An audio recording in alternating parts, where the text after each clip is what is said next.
इस मूवी की शुरुआत होती है पाउल की मिस्टर वेल्स की कंपनी में नौकरी लगने से, जो कि एक जादुई कंपनी है और अपने क्लाइंट का काम जादू से करती है। तो कंपनी के पहले दिन पाउल को उसका ऑफिस दिखाया जाता है जिसमें सोफी भी है, लेकिन काम करने के दौरान हमें पता चलता है कि सोफी के पास लोगों का दिमाग पढ़ने की शक्ति है, इसलिए उसे प्रमोट करके दूसरे डिपार्टमेंट में डाल दिया जाता है। अब पाउल अपने केबिन में बिल्कुल अकेला है, इसलिए वह नक्शों को पढ़ने लगता है। तभी बगल से गुजर रहे मिस्टर वेल्स की नजर पाउल पर पड़ती है और वह जान लेते हैं कि पाउल के अंदर भी एक डिवाइन शक्ति है कि वो अपने हाथों से किसी भी जगह जाने का जादुई दरवाजा बना सकता है।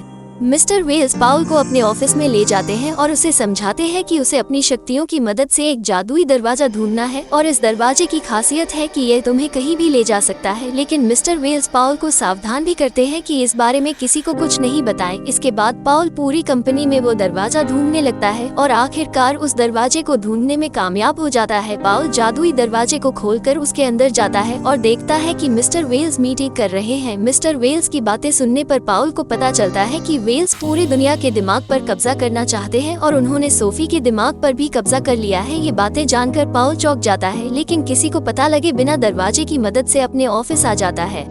ऑफिस में पाउल मिस्टर वेल्स और जादुई दरवाजे के बारे में सोफी को सब कुछ बता देता है। पाउल और सोफी दरवाजे की मदद से दुनिया के अलग अलग कोनों में घूमते हैं और काफी मजे करते हैं। इसके बाद पाउल और सोफी मिस्टर वेल्स की कंपनी के अंदर जाते हैं, जहां उन्हें पता चलता है कि कंपनी में काम करने वाले सारे कर्मचारी गोबलिन्स हैं जो 5 बजे के बाद अपने असली रूप में आ जाते हैं। सारे गोबलिन्स मिस्टर वेल्स के गुलाम है, लेकिन कंपनी में मिस्टर वेल्स पाउल और सोफी को देख लेता है। दोनों दरवाजे की मदद से वहां से भागने की कोशिश करते हैं, लेकिन मिस्टर वेल्स सोफी के दिमाग को कंट्रोल कर लेता है, इसलिए वो कुछ बिना बोले ही दरवाजे के अंदर चली जाती है और मिस्टर वेल्स दरवाजे को बंद कर देते हैं, जिससे दरवाजा मिस्टर वेल्स के हाथ लग जाता है और सोफी और पाउल अंधेरी दुनिया में फंस जाते हैं।